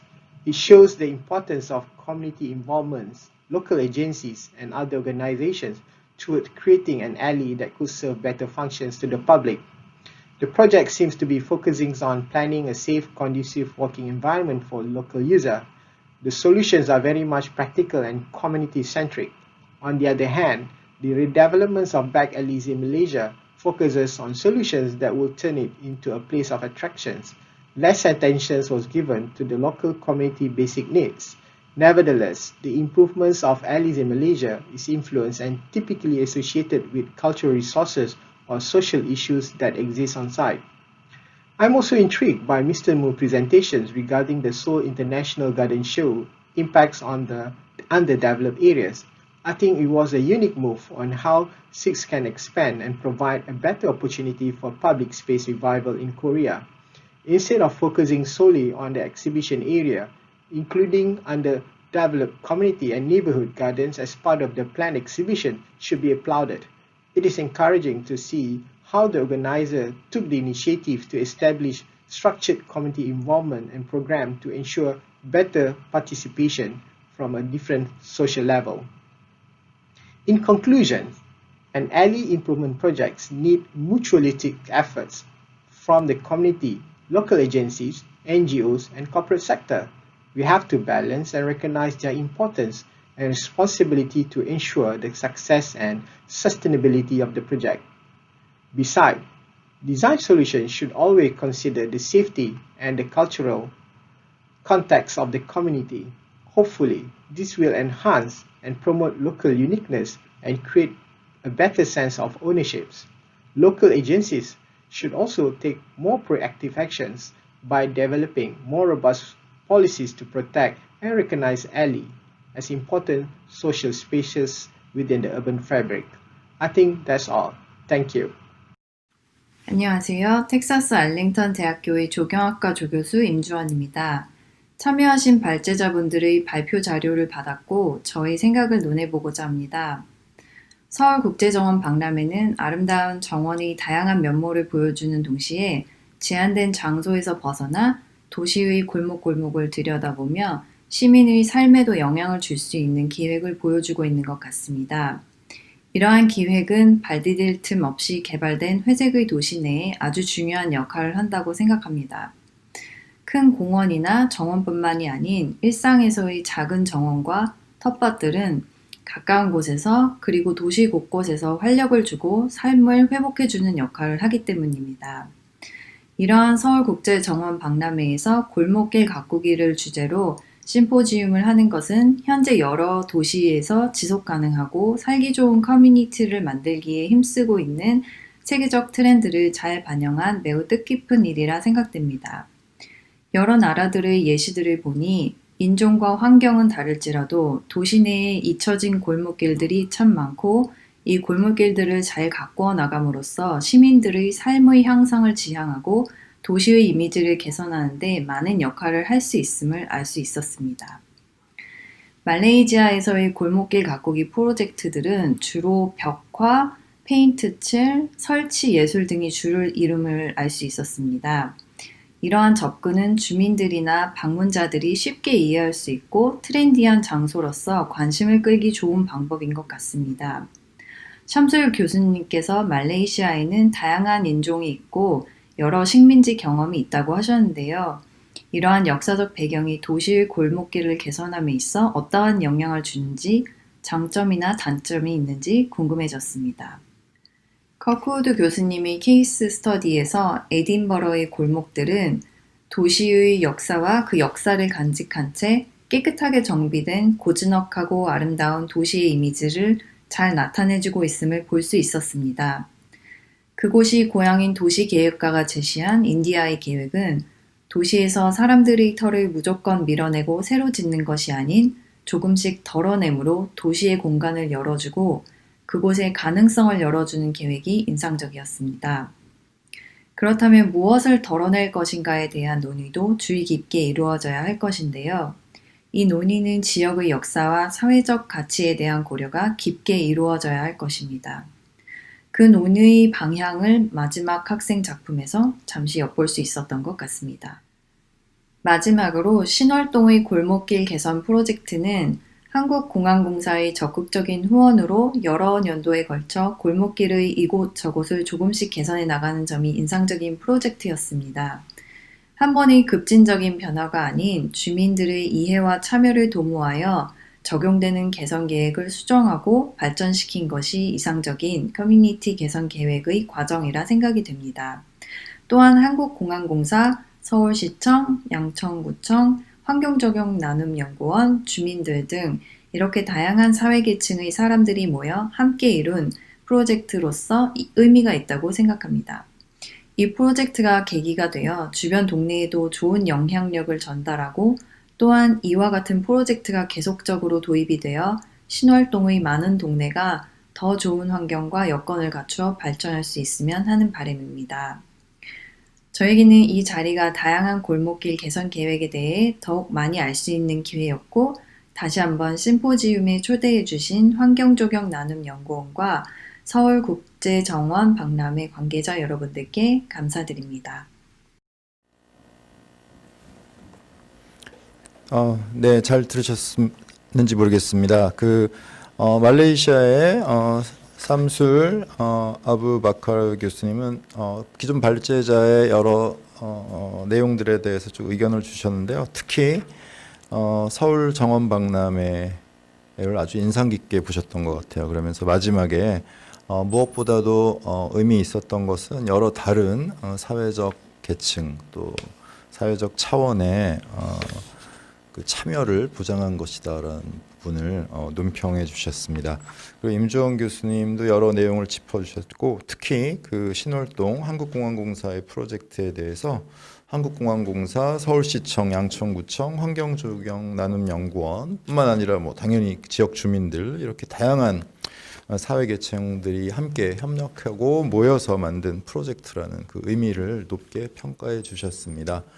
자, 그러면은 이어서 문길동 과장님과 최수영 차장님 말씀을 전해 듣도록 하겠습니다. 먼저 문길동 과장님께 토론 부탁드리겠습니다. 예, 문길동입니다. 저는 지금 앞에 발표를 하신 골목길들, 에든버러나 말레이시아 방콕들의 이제 조성 과정의 대부분의 이 발표 내용들을 말씀을 하셨는데요. 저희들이 지금 국제정원 박람회나 아니면 이전에 이 정원 박람회를 통해서 골목길에서 실질적으로 정원을 조성하고 이후에 지속 가능한 골목길 정원 가꾸기가 유지되는 이 방법 중에 어떤 제도라든지 정책에 대해서 잠깐 말씀을 드리겠습니다. 지속 가능하게 이 정원이 유지가 되기 위해서는 가장 중요한 게 대상 지역 주민들의 적극적인 참여가 가장 중요하다고 생각이 됩니다. 사례 발표에서도 잠깐 언급은 했지만 동네 정원사를 양성을 하고 양성된 정원사들이 정원 조성에는 당연히 참여를 하지만 정원 작품에 대한 해설이라든지 프로그램을 운영을 하는 등 다양하게 정원사로서의 자긍심을 고취시키는 것이 아주 중요하다고 생각이 됩니다. 이후에는 이 커뮤니티 활동을 통해서 조성된 정원의 유지관리를 전담함으로 해가지고 일회성의 정원이 아닌 지속 가능한 골목길의 정원들이 유지될 수 있겠다라는 생각입니다. 더불어서 정책적으로는 필요하다면은 마을 정원 코디네이터를 양성해서 이 코디네이터가 이 동네 정원사를 리드하는 그런 역할이 주어진다면은 더 나은 이 골목길의 정원들이 유지될 수 있을 거라 그렇게 판단이 됩니다. 감사합니다. 네, 감사합니다. 이어서 최수영 차장님 말씀 듣겠습니다. 예, 안녕하세요. 한국공항공사 최수영 차장입니다. 기업들은 자신의 기업의 가치를 알리기 위해서 많은 사회공헌 사업을 하고 있습니다. 그리고 이런 사회공헌이 해서 확장돼서 사회 가치에 기여하기 위한 다양한 노력들이 진행되고 있는데요. 특히 공기업은 기업의 이익보다는 공익적 가치를 위해서 정부 정책을 반영해서 사업을 결정하는 경우가 많습니다. 또한 지역을 기반으로 하는 발전사나 여러 공기업들이 지역에 대해서 되게 관심을 많이 갖고 있는데요. 현재까지의 사회공헌이나 사회가치사업이라고 하면 매우 수동적인 형태를 갖는 경우가 많았습니다. 이제 갈등 관리를 위한 어떤 방어적 수단으로 이용이 많이 됐는데요.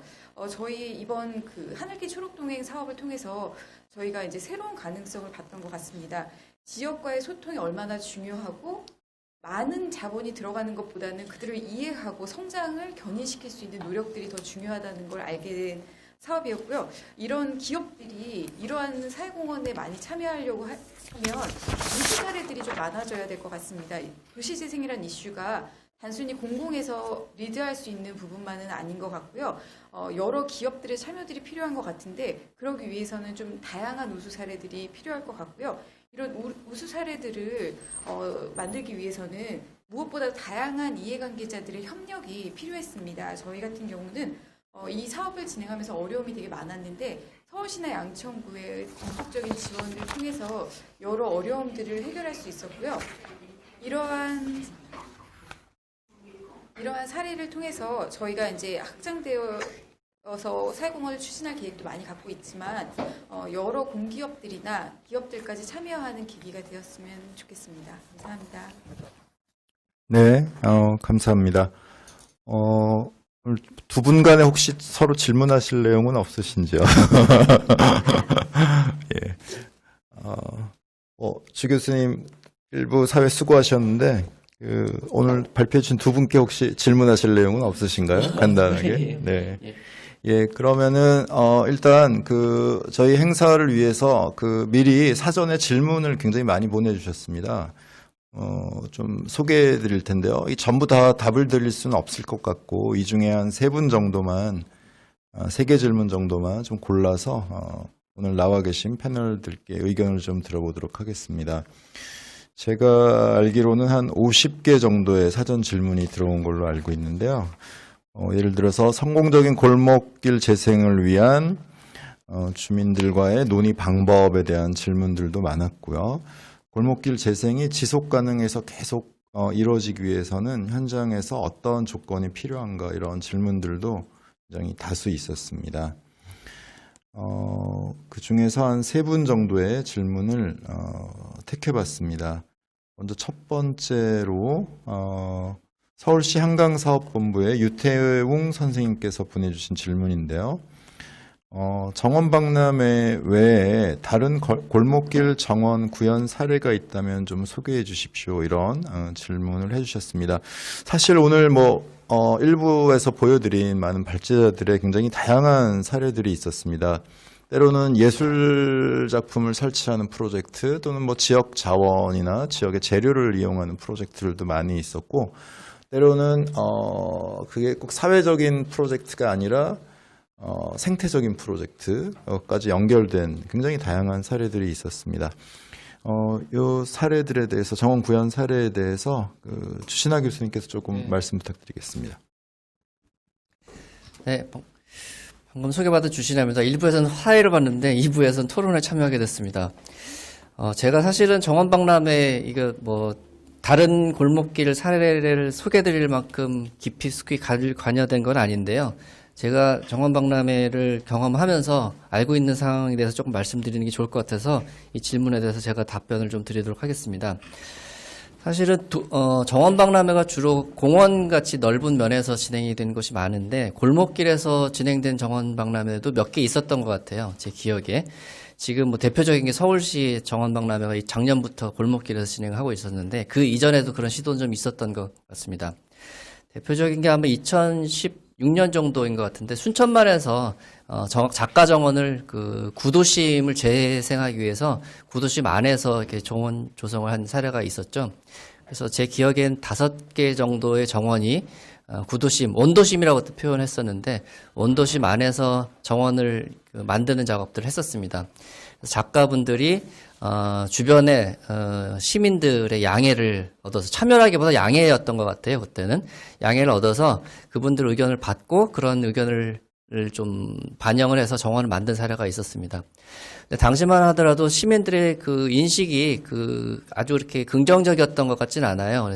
처음에 시작할 때는 정원 만드는 거에 대해서 긍정적으로 생각을 했다가 막상 만들고 나서는 본인들의 생각과 좀 다른 면이 있었다거나 아니면 그 정원 만들면서 찾아오는 사람들 때문에 사생활 침해 문제 같은 것들을 좀 느껴서 그러셨는지 모르겠는데 제가 듣기로는 그중에 설치됐던 정원들이 다른 곳에 이전했다는 얘기를 들었습니다. 그래서 결과적으로 보면 그렇게 성공하지 못했던 사례였던 것 같고요. 이것도 작년인데 작년에는 또 고한읍에서 정선 고한읍에서 정원박람회가 주민들이 좀 주도적으로 한 사례가 있었던 것으로 기억합니다. 잘 아시겠지만 정선 같은 경우는 폐광 지역이어서 전체적인 활력이 떨어지고 있는 그런 지역 중에 하나인데 이 남아있는 그 주민들이 그 지역을 살리기 위해서 추진위원회도 따로 구성하시고요. 그리고 도시재생지원센터의 도움을 좀 받아서 골목길을 주제로 주민들이 스스로 만들어 나가는 그런 정원을 박람회를 했던 것 같습니다. 다른 박람회랑 좀 다르게 작가 정원 중심이라기보다 주민들이 참여하는 그런 방식의 정원을 했었던 것 같고요. 그게 좀 성공을 좀 호응을 많이 좋게 받아서 올해도 계속 하고 있는 것으로 알고 있고 정원 박람회뿐만 아니라 마을 호텔을 만드는 물리적으로 큰 호텔이 아니라 네트워크 연결하는 방식으로 호텔 만드는 사업까지 진행하고 있는 것을 알고 있습니다. 그래서 점점 이렇게 골목에서도 정원을 주제로 한 재생이 일어나고 있는 그런 사례가 좀 있는 것으로 파악이 되고 있습니다. 이상입니다. 예, 감사합니다.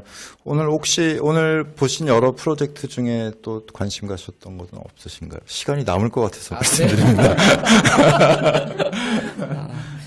사실은 서울정원박람회는 작년 2011회 때부터 관심을 가지고 꾸준히 쫓아다니고 있고 일부는 참여하기도 하고 그래서 특별히 제가 따로 말씀드릴 상황은 없고 또 공항공사 사례도 직접 간접적으로 참여를 많이 하고 있어서 특별히 질문이 있는 상황은 아닌데 사실은 작년에 걱정을 굉장히 많이 했었거든요. 작년에 서울정원박람회의 경우에 골목길에서 하신다고 그래서 걱정을 굉장히 많이 했었습니다. 그전에는 말씀드린 것처럼 여의도공원이나 월드컵공원에서 진행할 때는 긍정적인 시민들이 찾아오는 상황이어서 만든 것에 대한 반응이 좋았던 것을 기억하고 있는데 골목길 같은 경우에는 순천만 사례도 좀 기억을 하고 있어서 이게 주민들과의 소통이 좀 쉽지 않은 문제다 이렇게 생각을 했었고 만들어진 이후에 관리도 굉장히 어려운 것으로 걱정을 했었는데 서울시에서 굉장히 노력을 많이 해주신 것 같아요. 그래서 골목길에 있어서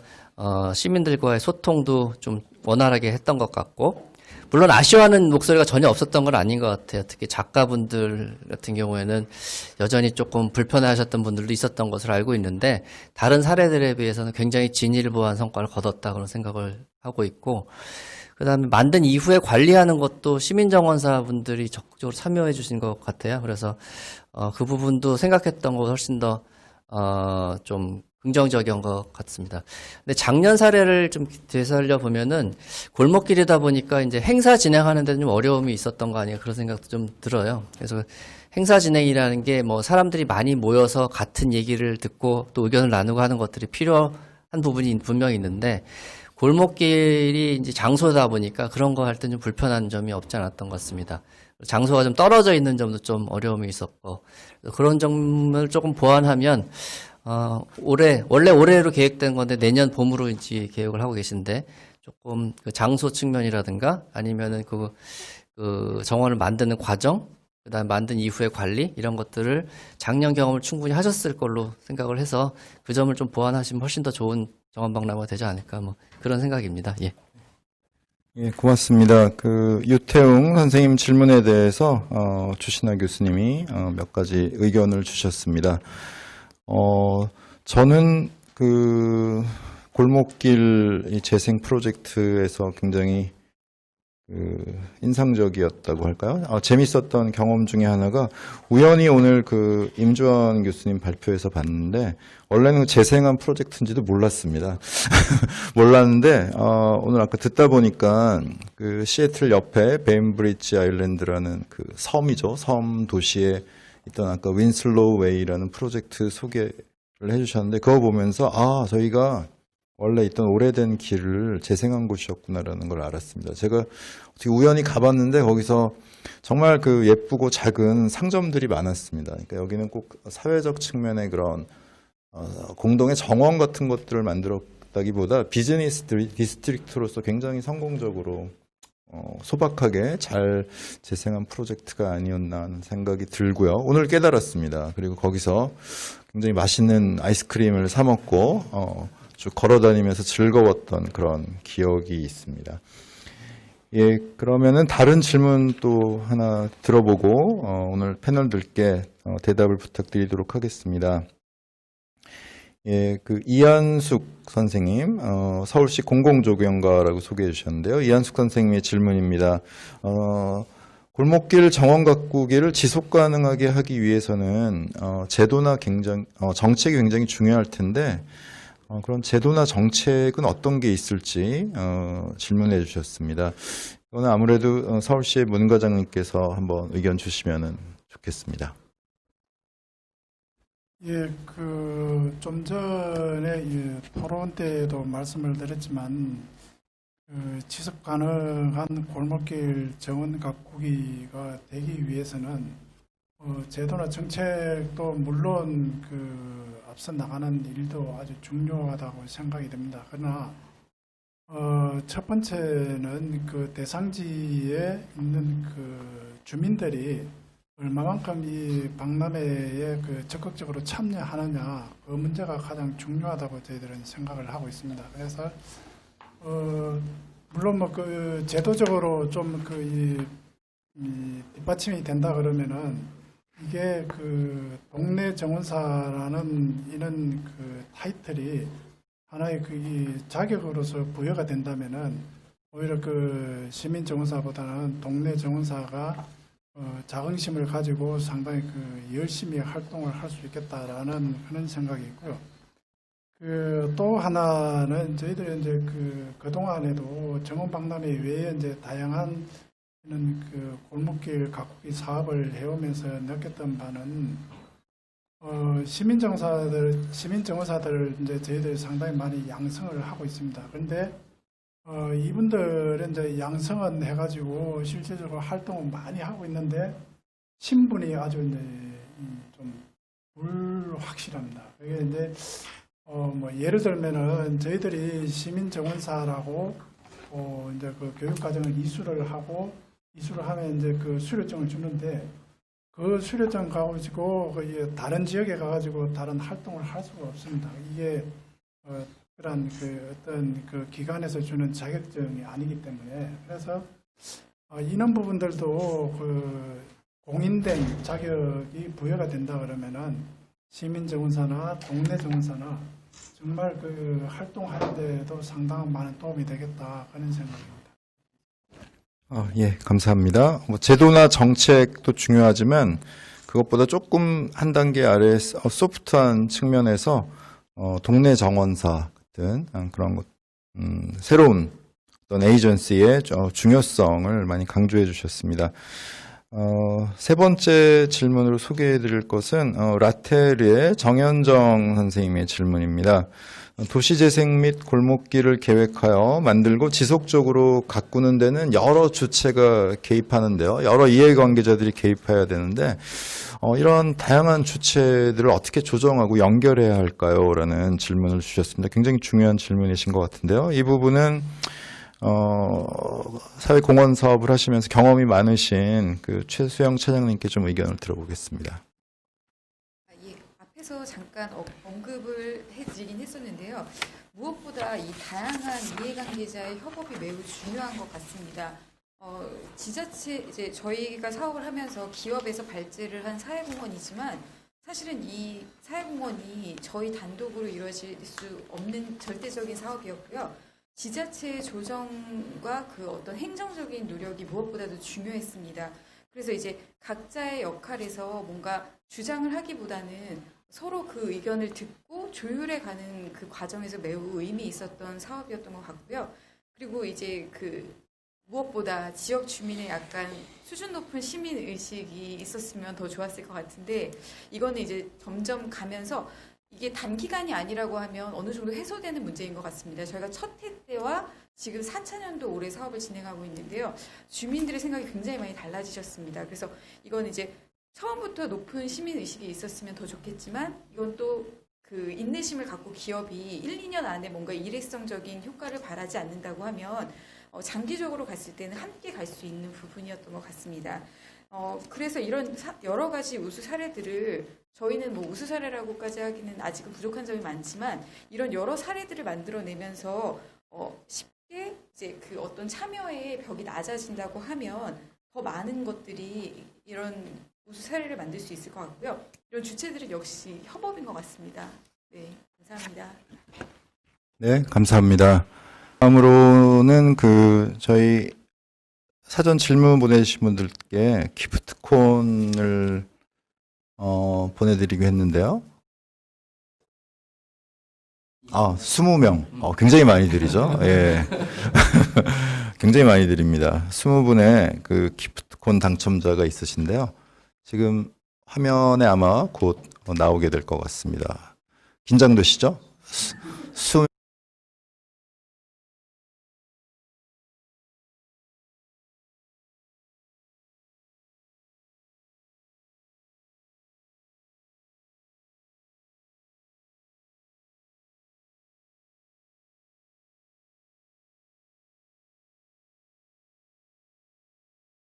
조금 더 풍요롭게 보낼 수 있는 계기가 되시면 좋을 것 같습니다. 예, 오늘 1부는 미리 녹화된 동영상으로 진행하고 또 1부는 그 현장에서 진행하고 하면서 사실은 어떻게 보셨는지 모르겠습니다. 진행이 조금 끊긴 적도 있고 실수도 있었지만 오히려 그런 게 더 이 동영상 시대, 온라인 시대, 뉴노멀의 그 재미가 아닐까 하는 그런 생각도 들고요. 굉장히 많은 화면에 보이지 않는 스태프들이 수고해 주셨습니다. 이분들께 모두 감사를 드립니다. 멀리서 참여해 주신 임주원 교수님, 삼슐 아부 바카르 교수님, 그리고 니얼 커크우드 교수님, 또 문길동 과장님, 최수영 차장님 모두 감사드리고 사회 맡아주신 주신아 교수님뿐만 아니라 환경조경나눔연구원의 임승빈 원장님 그리고 또 참여해주신 많은 스태프들께 감사드립니다. 아까 임주원 교수님 강의 발표 시작할 때 제인 제이콥스의 말을 인용하고 시작했었습니다. 길은 가로는 도시의 가장 생생하고 역동적인 기관이다라고 하는 제이콥스의 말을 인용해 주셨는데요. 길은 도시에서 정말 중요한 것 같습니다. 하지만 그러한 길이 꼭 우리가 흔히 가로라고 부르는 굉장히 유명하고 도시의 아주 핵심이 되는 그런 길뿐만 아니라 도시 곳곳에 놓여져 있는 그런 골목길 역시 굉장히 중요한 바이탈 오르간이 아닐까 이렇게 생각됩니다. 오늘은 그 세계 여러 곳에 여러 도시에서 진행되었던 골목길을 조금 더 건강하고 아름답고 기능적으로 잘 쓸 수 있게 하는 그런 프로젝트들을 쭉 살펴봤습니다. 많은 도움이 되셨기를 바라고요. 이상으로 도시재생 골목길 정원 가꾸기 국제 웨비나를 마치도록 하겠습니다. 모두 수고 많으셨습니다. 감사합니다.